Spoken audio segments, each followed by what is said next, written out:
North Korea has barred workers from the south from entering a jointly operated factory zone. It's Pyongyang's latest move in the conflict between the neighbouring states, which has been simmering in recent weeks. The Collison Industrial Park has been one of the few successful efforts of reconciliation between the two Koreas, from which the economies of both countries benefit. South Korea-based journalist Joseph Kim has more. The South Korean president is newly elected. North Korea does want to test her limits and perhaps see if she's willing to change her policies towards North Korea. But Pyongyang's main objective is actually to start dialogues with the U.S. With North Korea's recent, what the U.S. calls provocations, it's actually been easier for the United States to pivot its military back into East Asia, something that the Pentagon has said that it is wanting to do, to rebalance back into East Asia.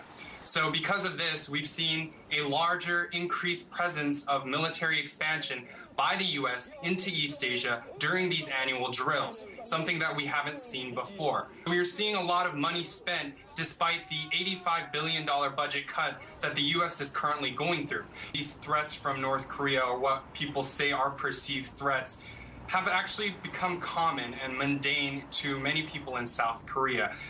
But this time around, the rhetoric has actually gotten a lot harsher. So many South Koreans are actually getting more of an eerie feeling on what this might turn out to be.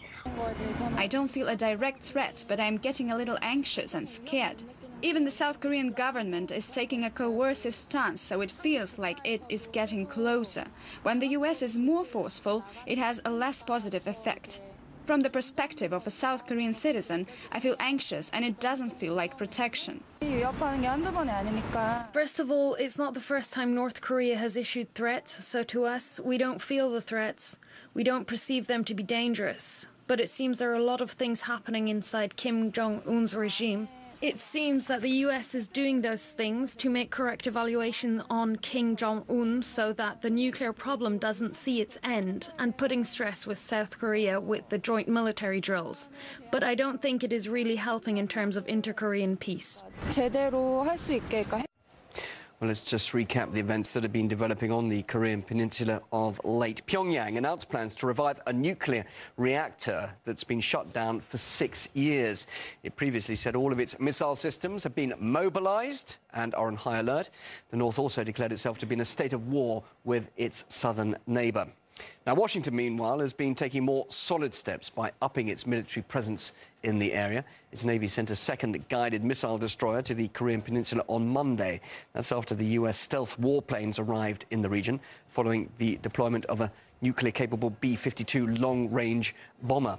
War correspondent Eric Margolis, he says that all sides are involved in a round of brinksmanship with potentially deadly consequences.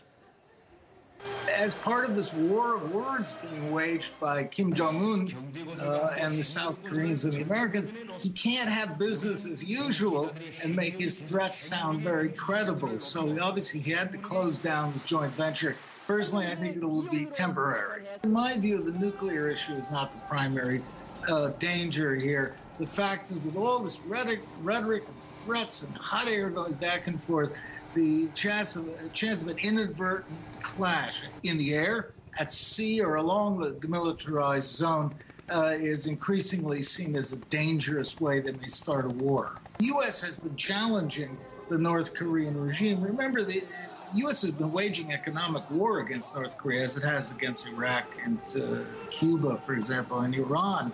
It's doing it. It's testing the young Kim Jong-un, just as he's testing the new lady president of South Korea.